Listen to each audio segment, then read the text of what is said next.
Good morning everyone, welcome back to my সম্পাস blog চ্যানেলে সকলকে অনেক অনেক স্বাগত জানিয়ে আজকের ব্লগটা শুরু করলাম। প্রথম থেকে শেষ পর্যন্ত দেখা অনুরোধ রইল। তোমরা সকলে সবাই কেমন আছো? আশা করবো যে যেখানে আছো সকলে ভালো আছো, সুস্থ আছো। আর আমি মোটামুটি আছি। শরীরটা আজকে একটু খারাপ আছে, কারণ আগের দিনে খুব শরীরটা খারাপ লাগছিল, মানে মাথা ব্যথা যন্ত্রণা করছিল, রাতে ঠিকঠাক ঘুম হয়নি। তো অনেকটা বেলাই হয়ে গেছে ঘুম দিয়ে উঠতে। এখন মনে হয় 10টা মতন বাজে। স্নান টান করে যে পুজোটা সেরে নিচ্ছি। আর আজকে হলো রবিবার। আরও দেরি করে উঠি না এতটা, ওই 9টা মতন বেজে গেছে ঘুম দিয়ে উঠতে, 9টা সাড়ে 9টা মতন। তো রাত্রে একদম ঘুম হয়নি তার কারণে। তো ওই যে স্নানটা করে আগে ওই জন্য পুজোটা দিয়ে নিলাম। তো বড়মশাই বাজার দিয়েই এলো দেখলাম, আমার আগেই সে উঠে গেছে। তো বাড়িতে আজকেও মিস্ত্রি আসলো না, কাজ করার কথা ছিল, তো সেখানেই অনেক কথা বলতে গেল বাজারটা রেখেই। তো আমি বললাম মাছ নিয়ে এসো, বলছে হ্যাঁ মাছ নিয়ে এসছি। আমি বললাম তোমাকে কালকে রাত্রে যে মাছ আনতে হবে না, মাছের মাথা আছে সেটা করব। তো শুনলো না, পাবদা মাছ নিয়ে এসছে। বলে না, নিয়ে আসলাম একটু পাবদা মাছ, মাছের মাথায় কি আর মাছ থাকে? তো ওই জন্য নিয়ে এসেছে। তো এদিকে আমাকে ওষুধ দিল, ওষুধ খেয়ে নিলাম। গা হাত পাটা বড্ড ধরেও আছে, খুব যন্ত্রণা করছে। আর এই দেখো এখন ওষুধ খেয়ে আর চাটা বসিয়ে দিয়েছি। খালি পেটে একটা গ্যাসের ট্যাবলেট দিল, তারপরে আরও খাওয়ার পরেও ছিল। তো ওই জন্য চাটা বলি আগে খেয়ে নিই। আর আজকে যেহেতু শরীর ভালো না, কোনো টিফিন বানাইনি। তো বরমশাই মেয়েদের জন্য বাজার করতে গিয়ে পেটাই পরোটা নিয়ে এসেছে। মেয়েরা যেহেতু পেটাই পরোটা ভালোবাসে, তো অনেক দিন পর প্রায় বাইরের খাবার মেয়েদের জন্য নিয়ে এসে। আর আমি পেটাই পরোটাও ভালোবাসি না বা লাচ্ছা পরোটাও ভালোবাসি না, তার জন্য কিছুই আনেনি, মেয়েদের জন্য এনেছে। আর বরমশাইকে বললাম কি ও তুমি খাবে না? বলছে না আমার তো পরোটা ভালো লাগে না। তারপরে দেখছি আলুর দম ঘুগনিটা তো সাথে দেয়, আলুর দম এক্সট্রা নিয়ে এসছে। তো মেয়েরা তো খাবে না, আলুর দম অতটা ভালোবাসে না, আমি বানালে আমার হাতেরটা খায়, দোকানেরটা পছন্দ করে না। তো ওই জন্য বড়মশাইকে বললাম তাহলে তো ওরা খাবে না, তুমি আনলে কেন? বলছে থাক, আমি তাহলে মুড়ি দিয়ে ওটা খেয়ে নেবো।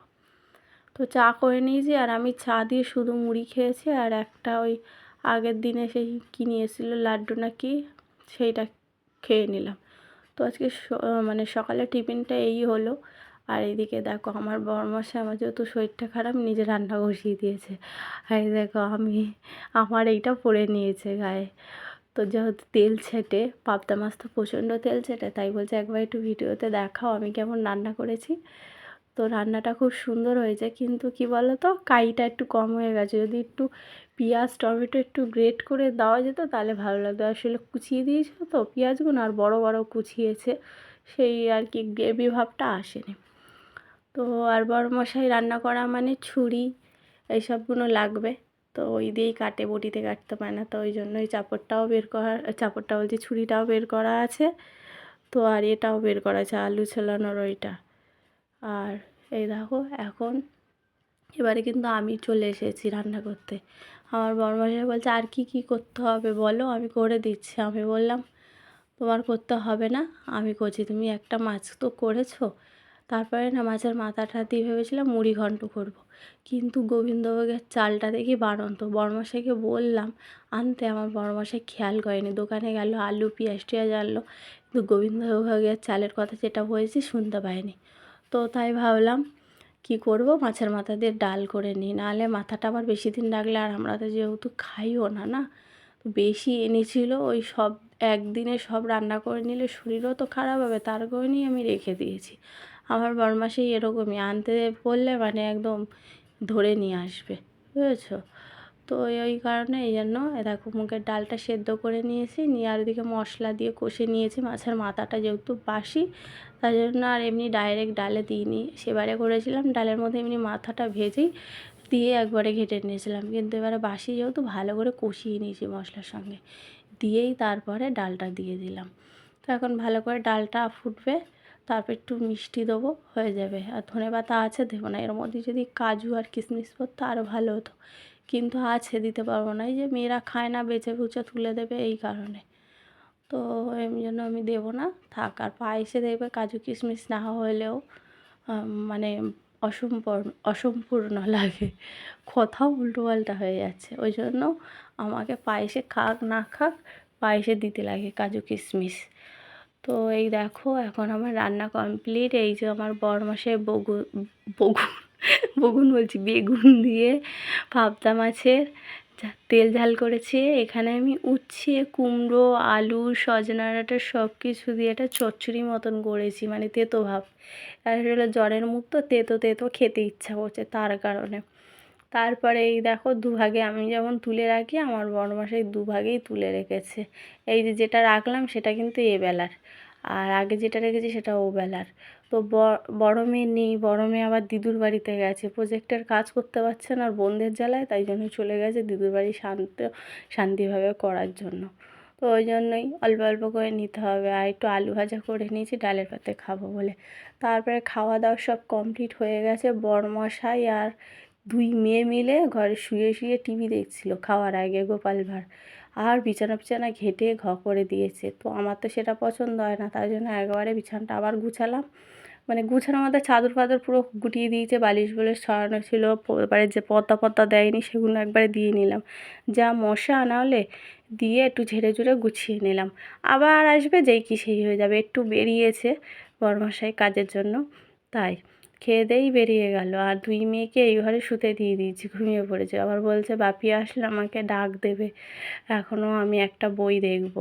কি একটা বই দিয়েছে কার্টুনের, সেই বইটা দেখবে। তো আমি বললাম ঠিক আছে ঘুমা, আমি আসলেই ডেকে দেবো। তো এখন ওরা সব মানে দুই বোনে ঘুমাচ্ছে, বরমশাই বেরিয়ে গেছে। এই ফাঁকে আমার কত কাজ আছে, এই ফাঁকে বলে না, রোজই এই কাজগুলো থাকে, তো করতে হয়। সব দিন তো আর সব কিছু শেয়ার করা যায় না, না হলে তো ব্লগটা বড় হয়ে যায়, এমনিই বড় হয়ে যায়, কখনো কখনো আবার ছোটোও হয়। তো দেখো এখন বাসন কুসন মাজি, ঘরটা গুছিয়ে দিয়ে একবার দরজা চিটকানি মেরে চলে এলাম। আর বাসন কুসন মেজে এই দেখো এখন ওভেনটা মাজে। আগে বাসনটা মাজলে সুবিধা হয়, যেহেতু এইগুলো মানে পরিষ্কার করে আর বারবার আমি ধুই তো কল ছেড়ে, ওই কারণে। তো বাসনের পাটটা আগে ছুকিয়ে দিলাম, মেজে টেবিল মুছে নিয়েছি, নিয়ে এখন বলি ওভেনটা মুছে নিই। আর এগুলো তো তেল চিটা, আর আমার বড়মশাই রান্না করা না তো, আর বলো না, বারবার বললাম পাবদা মাছ তো খুব ফোটে, কিন্তু অল্প করে তেল দিয়ে ঢেকে ঢেকে ভাজবে, পারবে না তুমি, আমি করি না, একটা দিন আমি করি। তো আমিও ভাবলাম না, সে করতে চাইছে করুক। সত্যি কথা বলতে শরীরটা তো আমার সব দিন ভালো যায় না, এক আধ দিন যখন ইচ্ছাও হয় জানো, নিজের হাতে রান্না খেতে ইচ্ছা করে না, তখন মানে আমার কেউ যদি করে দিত। তার দিয়ে আমার বড়মশাই করছে, আজকে থাক খাই। তারপরে তো ভাবলাম মাছের মাথা আছে, আমাকে তো করতেই হবে। বড়মশাই বলেছিল, বলে দাও আমি করে দিই, আর আমার বলার অত সময়ও নেই। আর বড়মশাই আবার ফোন অত আসতেই তো থাকে, তার জন্য। তো একটা তরকারি করছি, কিন্তু তরকারিটা বন্ধুরা খুব সুন্দর হচ্ছে, বিশ্বাস করো। ও এতটা ভালো রান্না করতে পারে না, একটু মাংসটাই যা ভালো রান্না করতে পারে। কারণ আমার মামাম যখন পেটে ছিল তখন তো রান্নাবান্না সব করতো, খেতে পারতাম না, খুব কষ্ট হতো জানো না, কিন্তু বলতে পারতাম না। কী করবো বলো, নিজে রান্না করতে পারছি না, শুয়ে আছি, আর বর রান্না করছে, ঘরে এদিকে বাড়ি হচ্ছে, বাড়ির দিক দেখছে, অফিসের কাজ সব দিকে সামলেছে একার হাতে ওই মানুষটা। তো রান্না বাজে হলেও মুখ বুজে খেয়ে নিতাম সোনা মুখ করে। কি করব, কিন্তু আমারও তো একদিন, সব দিন কি সব মানুষের রান্না হাতে ভালো হয় বলো?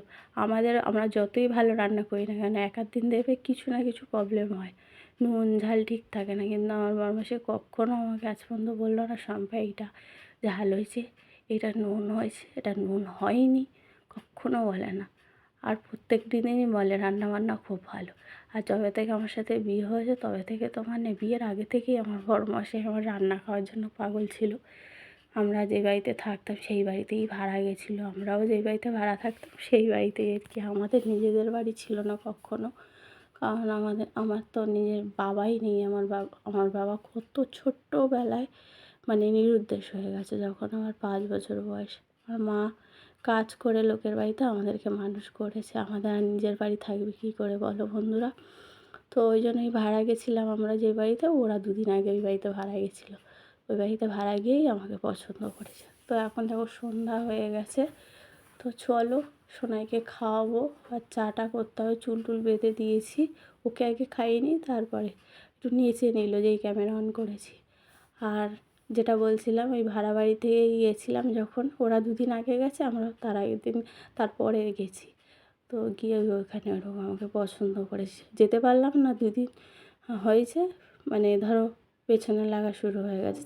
ছেলেদের আর কি যেই স্বভাবটা আর কি হয় মেয়ে দেখলে সেরকম, কিন্তু আমি তো মানিনি। আমি অনেক দিন পর্যন্ত ঘুরিয়েছি। তারপরে যাই হোক, কতদিন আর ঘোরাবো, আমার মানে কাজ বাজ করতো না, মনটা সারাক্ষণ আমার দিকে ছিল। এই করে করেই ভালোবাসাটা হয়ে গেল। তারপরে তো 1.5 বছর মানে প্রেম ভালোবাসা, তারপরে বিয়েই করে নিলাম। তো তখনই ওইরকম রান্না করতাম না, যেত আর বলতো বাড়ির সামনে দিয়ে, কী সুন্দর গন্ধ বেরোচ্ছে, কী সুন্দর গন্ধ বেরোচ্ছে। তো কিছু না কিছু আমাদের জন্য হয়তো চপ, কোনো সময় সিঙাড়া, কোনো সময় ভেজিটেবল চপ, এইসবগুলো নিয়ে আসতো। আর বাটিটাও থাকতো, আর আমি এরকম তরকারিও দিয়ে দিতাম। আমি কখনো যেতাম না, আমার বোনকে দিয়েই দিতাম তরকারি, বাইরে দিয়ে তরকারিটা দিয়ে আয়। ওই কৃষ্ণ দাদাকে দাদা বলে ডাকতাম। তো যাই হোক, তারপরে তো শুনি আমাকে পছন্দ করেছে, বাড়িয়ালির মেয়েকে দিয়ে বলিয়েছে। তো আমি তখন বলেছিলাম আমার এইসব প্রেম ভালোবাসা ভালো লাগে না, জানো তো দিদি। আমি ওই জন্য ঘর থেকে বেরোই না। বলে কী করি বল, তোকে পছন্দ করেছে। আর তখন অনেক দিন 3-4 মাস মতন ঘুরিয়ে ঘুরিয়ে তবে যাই হোক মনটা ওর দিকে গেছে।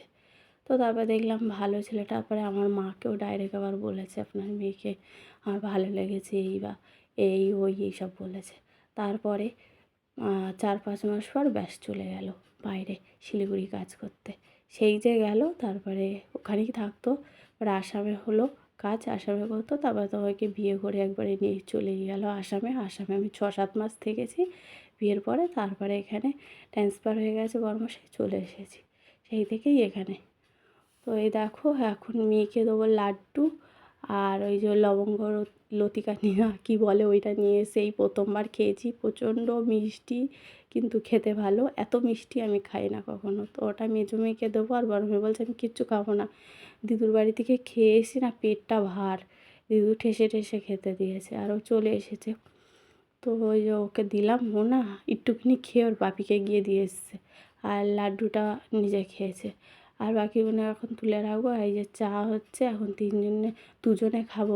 বড় মেয়ে বলছে আমি দিদুর বাড়িতে চা খেয়ে এসেছি মা, এখন আমি আর চা খাবো না। তো বললাম ঠিক আছে।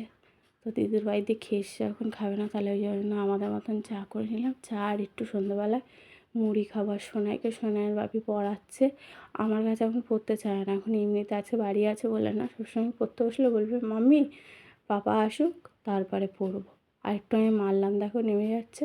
খুব জোরে মারিনি, আস্তে করেই মেরেছি। দেখো মারছি, দেখেছো, ছোঁয়াচ্ছি। ও জানে আমার মা আস্তে করেই মারে, কিন্তু জোরে মারলে আবার কেঁদে দেবে, বাপির কাছে নালিশ করবে। আবার বাপি যখন মারবে আমার কাছে নালিশ করবে। এখন এতটা বদমাশ হয়ে গেছে। দেখো খেলা করছে, পড়া হয়ে গেছে, খেলা করছে। পড়া হয়নি, সরি, ও এখন ওই যে এইগুলো নিয়ে খেলছে। হ্যাঁ, ওর বাপি বললো আসছে, আমি দাঁড়া, কী করতে যেন বাইরে গেল তাই। তো ওর উপরে ঘোড়া, হাতি সব এইসবগুলো কিনে দিয়েছিল মেলা থেকে। ওই দেখো না অনেক জিনিস, সেইগুলো নিয়ে ওর উপর দিয়ে ওদের স্লিপ কাটাচ্ছে। বালিশের উপর কাত করে বই মানে বোর্ডটা রেখেছে। এই বোর্ডের মধ্যে বলেছি খাতা দিয়ে ওকে লেখাও, সিলেটে বেকার লিখিও না। আর 2 দিন পরে মানে স্কুলে ভর্তি হলে ওকে কে সিলেটে লেখাবে, ওকে তো খাতায় লেখাতে হবে। একেবারেই অভ্যাস করানো ভালো। তো তার জন্যই বোর্ডটা আনা হয়েছে। এই যে আমার বড় মাসি এখন চলে এসছে, এবারে বলছে তোল চল পড়াই। একটু খেলার ছকে ছকে ছলে ছলে পড়াচ্ছে। যেহেতু বদমাসি একটু চা খেলো, ও বদমাসি করেছিলো, বললো একটু তাহলে খেয়ে নিই পরে। তারপরে এই দেখো আমার মেয়ে প্রজেক্টের কাজ করছে। এখন এই ঘরে চলে আসলাম, এই ঘরে একটু বসবো। ওই ঘরে মামাম সোনা পড়ছে, পড়ুক, নাহলে আমাকে দেখলে বদমাসি করবে। তো এই যে প্রজেক্টের কাজ এখনও কমপ্লিট হয়নি, বলছে এখনও বাকি আছে। তো ওই যে এখনও বলছে বাকি আছে, তা কী করবে জানি না। আমি তাই বলছিলাম ওইটা দেখে করেছিস কোনটা, বলছে এইটা। তো ভালোই হয়েছে। তো জানি না, বললো একবারে দেখাবো। আমি না একটু দেখে নিই না, কী প্রবলেম তোর, তুই দেখাতে চাস না কেন বল তো। দেখাচ্ছিল না, আমি জোর করে নিয়ে বললাম দেখাই। তো তারপরে দেখো না বসে বসেই এঁচড় কেটে নিয়েছি। এঁচড় এনেছিলো একটা, কেটে একদম বাদ দিয়ে একটুকুনি হয়েছে, অর্ধেক কিচ্ছু নেই, সব বাদ চলে গেছে এঁচড়টাই। দেখো খোসাগুনের মধ্যে রাখলাম, সব বাদ চলে গেছে, অল্প একটু বেরিয়েছে অত বড় এঁচড়টায়।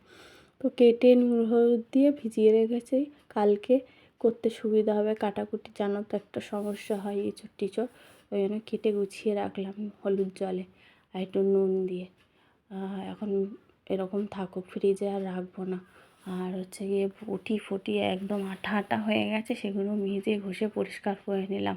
আমার খুব বিরক্তি লাগে জানো তো আমার বন্ধু, কি বলবো, এঁচোড়টা কাটতে আমার খুব বিরক্তি লাগে, যেহেতু আটা, আর আমি আটা জিনিস পছন্দ করি না একদম, তার কারণে।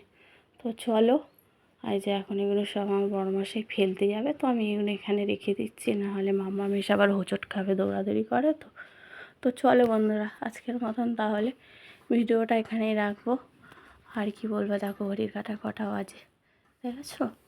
চলো, আর এদিকে ভাত করে নিয়েছি, শুধু ভাতই করেছি, সব রান্নাই তো রয়েছে, একদম গরম গরম ভাত। একটু পরে খেতে দেবো, এখন গিয়ে মেয়ের কাছে বসবো। আর দুধটাও জাল দিয়ে নিয়েছি, দুধ মাম্মাম খাওয়ার পরে কিছুটা ছিল, আজকে বললো বরমাসেই খাবে, কদিন ধরে দুধ খাওয়া হচ্ছে না, দুধগুলো পড়ে থাকছে, পরের দিনে আবার সেই দুধটা মাম্মামকে খাওয়াতে হচ্ছে। আমি কখনও বাসি দুধ খাওয়াই না, কিন্তু বাধ্য হয়ে কী করবো, খাওয়াতে হয়। তো চলো তাহলে আজকের মতন ভিডিওটা এখানেই রাখবো, আবার নেক্সট ব্লগে দেখা হবে। সকলে ভালো থেকো, সুস্থ থেকো, নিজেদের খেয়াল রেখো। সবাইকে good night, tata, bye, see you.